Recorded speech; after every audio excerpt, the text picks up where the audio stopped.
Dito sa Baguio, maraming lugar na magandang pasyalan.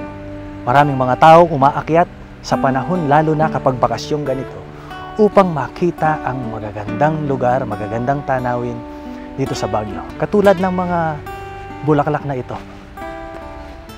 Kaibigan, nais kong banggitin sa iyo na sa panahong meron kang suliranin sa iyong buhay, meron kang problema, tumingin ka sa nilikha ng Panginoon, tumingin ka sa magandang ginawa niya, magpapaalala sa iyo na hindi kanya pababayaan at patuloy kanyang iingatan anuman ang iyong karanasan.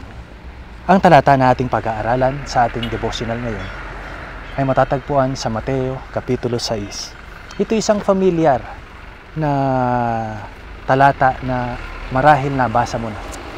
Pero magandang sariwain ito na upang magbigay sa iyo ng pag-asa na anuman ang iyong karanasan, kalagayan, kayang-kaya kang tulungan ng ating Panginoon. How much more? Higit pa sa maraming bagay sa mundong ito, mahalaga tayong mga tao sa ating Panginoon.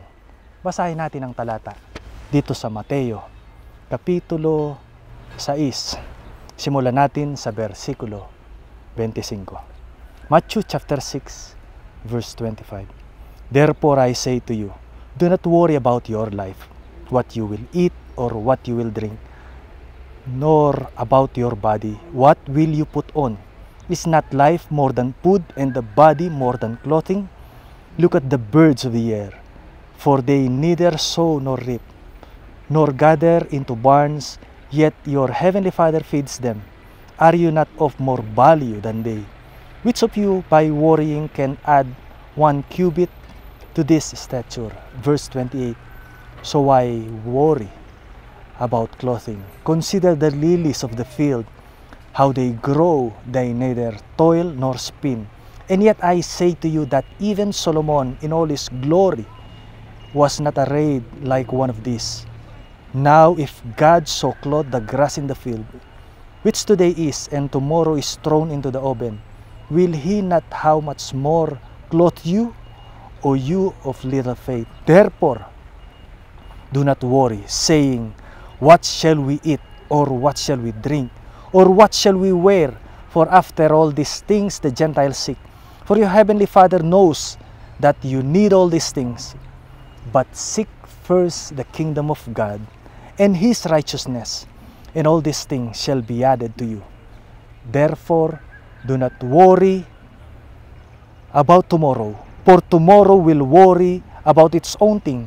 Sufficient for the day is its own trouble. Kaibigan, dito sa mga talatang ating binasa, nagpapaalala sa atin, ang sabi rito ay mga ibon, tingnan nyo, walang nagpapakain sa kanila.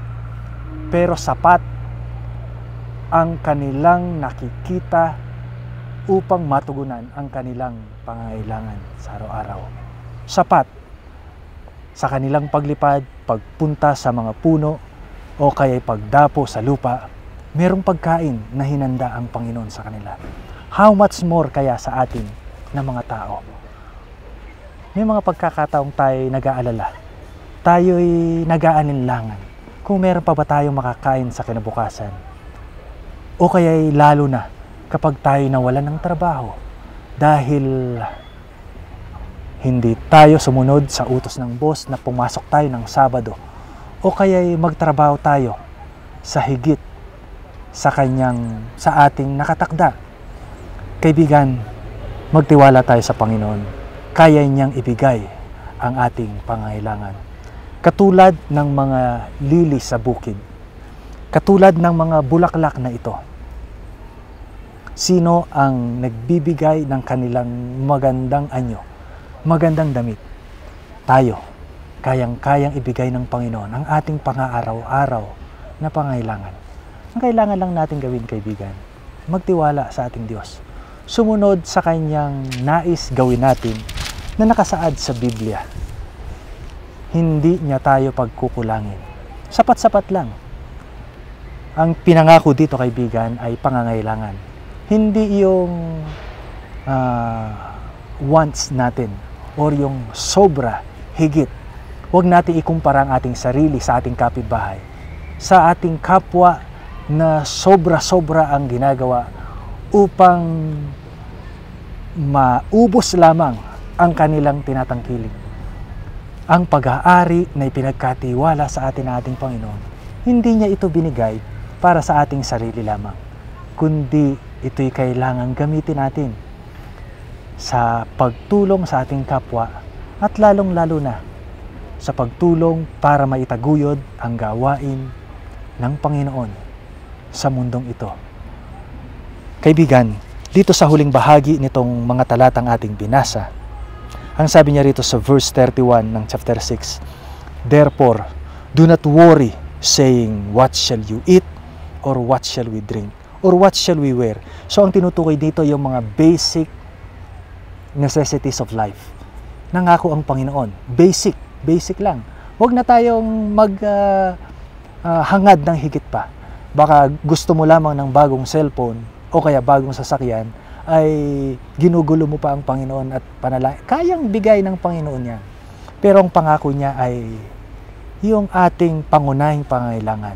Basta tayo'y nagtiwala sa Kanya, hindi niya tayo pagkukulangin.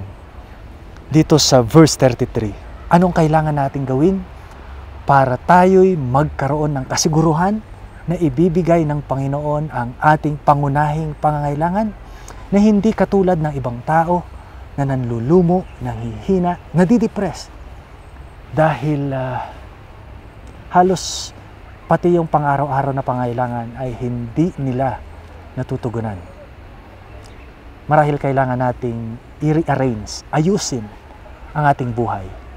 Iayusin kung paano natin ginagamit ang bawat oras ng ating buhay.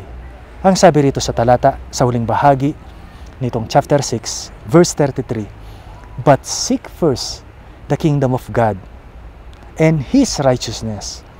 All these things shall be added unto you." We do not need to worry about tomorrow. Why? Because God promised to give everything, every need that we have in this world. Ang kailangan lang daw po natin gawin, unahin natin siya sa ating buhay. Unahin natin ang ating Panginoon na nangakong magbibigay ng ating mga pangailangan. Anong ibig sabihin ng unahin siya? I-priority natin ang relasyon sa Kanya. Manalangin tayo palagi. Magbasa tayo ng Biblia palagi. Kilalanin natin siya ng gusto, at sa ating patuloy na pagkakaroon ng malalim at personal na relasyon sa Kanya, maiintindihan natin kung anong plano niya sa atin. Makakaranas tayo ng kaligayahan na inaasam ng maraming tao, pero sa Kanyang mga anak lamang ito ipinangako. All these things, ang sabi, all these things shall be added unto you. Kaya dito sa huling verse, therefore, ang sabi niya, ibig sabihin ng therefore ay nandito na ang konklusyon. Nandito na ang resulta ng ating pagtitiwala sa Panginoon, ng ating paglalagay siya bilang una sa ating buhay. Therefore, ang sabi niya, do not worry about tomorrow. So ito'y utos ng ating Panginoon sa atin dahil siya'y nangako, kailangan natin itong panghawakan. For tomorrow will worry about its own thing. Sufficient for the day is its own trouble.